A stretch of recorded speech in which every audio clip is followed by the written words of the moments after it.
there are merits in these farm law bills as well. Is the Congress party, which in its manifesto in Punjab a few years ago clearly also wanted to see farm reform, especially in the context of MSP and APMC, now turning its back on those reforms? Is it simply that where you stand depends on where you sit?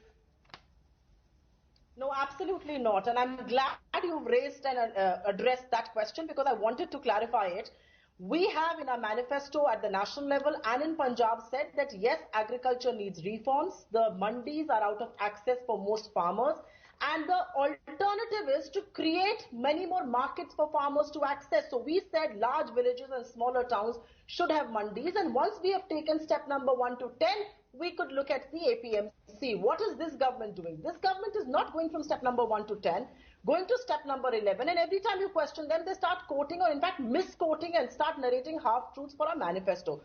So I hope I've cleared that substantially. My problem with what is happening today is it is the 8th day of protest, and quite simply put, who is protesting? Over half of India's population is agitated because over half of India's population is farmers.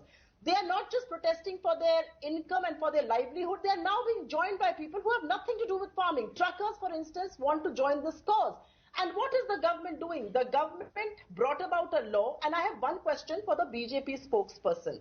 Why did they bring about this law? Who recommended it? Was there a committee that recommended it? Was there a special group that recommended it? Because this is not a part of the BJP's election manifesto. So what was the trigger for this law is something we would really want to understand. I'll get that from the BJP spokesperson, but let's be very clear. Yes. The many protesters who are now joining in are all seen to be driven by basically trying to encircle the Modi government.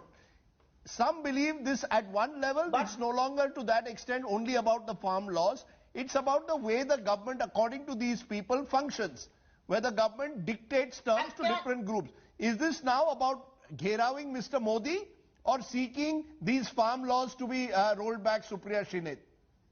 You know, I heard Mr. Gujral say that they were perturbed and they were anguished by being kept in the dark. It was the Indian farmer who was kept in the dark. Here is a path-breaking legislation that is going to reform the life of, change the life of over half our population. You did not even feel the need to sit across the table and discuss these laws with them. And now when they wanted to be discussed, you are vilifying them.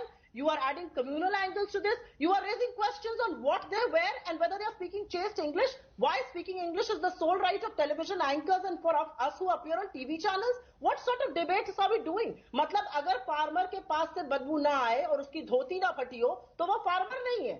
What sort of laws are we making? We did not feel the need to discuss these legislations with our farmers. When we got the land acquisition bill, when we were talking of this, we discussed it at length with the farmers. You did not even feel the need to send this bill to the special committee of parliament. Sambit Patra, that is where many believe the root of the problem lies. Mr. Modi says he is projected as a great communicator, but his government failed to communicate to the group that was going to be affected. You took the farmer for granted. You should have gone through a standing committee. There should have been an oversight. There's a process. You subverted, short-circuited the process. This is reform by diktat. Nobody is saying don't reform agriculture, but you don't do it by diktat. The problem is the way you do it. It happens with demonetization in the past. It will even happen with the Central Vista project. And now you do it in the case of agriculture. You don't consult. Who did you consult? Who did the government consult? Okay, Rajdeep, your questions are so long. No, who did the Prime Minister and the government consult before deciding to amend farm laws? Why did you not put it through a standing committee of parliament? In fact, simple. My God, Rajdeep, why do you do this? Then you annoy me. I mean, Rajdeep, you have asked this question. I get the question. Rajdeep, number one, so this whole thing boils down to three things which I gather in your debate. Number one, the problem is not with any of the clause of the three bills. The problem is that we did not consult with anyone. The second problem is that someone said that the farmers were not stingy and the farmers were speaking English. Someone says that, well, we call the farmers Khalistani. So in fact, we have a very august gathering. Mr. Gujral, I really like as an intellectual person. I have been with his side for long, but even he did not come out with any substantial point which was objectionable. He talked about the Khalistani angle. The Congress spokesperson talked about that the farmers were not stingy, they were speaking English, and you talked about miscommunication. Now, I was listening to Manogya Mahiwal, and Manogya was questioning a farmer on ground, and the farmer said, I quote, I wrote it down then, हमारी जमीन चली जाएगी, हम नहीं छोड़ेंगे. So this is a manufactured misinformation. हमारी जमीन कैसी चली जाएगी? Now but your government is in power. You should spread the information. Sir, you should do consultations. Yes, I am here spreading the information. Just a second. Sir, please, I'm informing you. Please hear my information. Please read reference point number 8 in the bill. No farmer agreement shall be entered into for the purpose of A, any transfer, including the sale, lease and mortgage of the land or premises of the farmer. So please, Rajdeep, now I inform you. I hope you are informed since tonight, and after tomorrow you would not be questioning any spokesperson of Bharatiya Janata Party. Any farmer says that hamari zameen chali jayegi. Can I please make a point? Okay. Yeah, you are one of the modes. I mean, information, you are also one of the modes. Okay, I believe India Today and Ashtraka watch channels.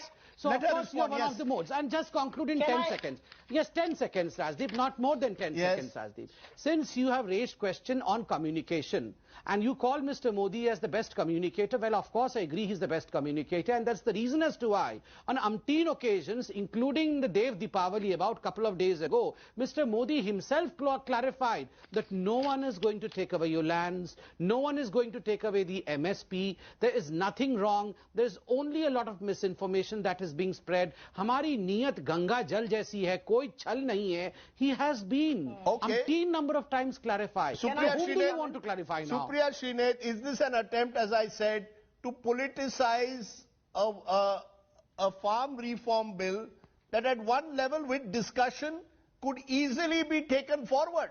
Let's be clear, for the longest time, many of these recommendations have been recommended by many agriculture economists. Agriculture needs to be reformed.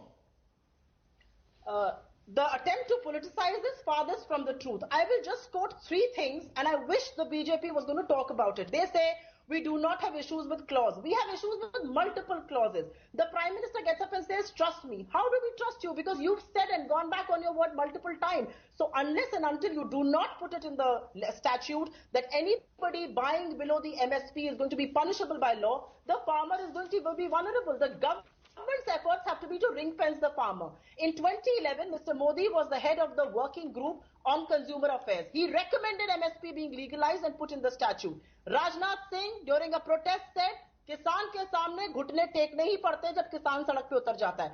Arun Jaitley ji, God rest his soul in peace, in 2012 in the Rajya Sabha as leader of the opposition said that US and Europe are developed nations and they spend $500 billion as subsidy to sustain the farmers. India will have to do this. India will have to look at MSPs, will have to put it in the statute. Why are you going against your own words? This is exactly what you wanted. It is not even a part of your manifesto. I really am curious to understand, why are you doing this?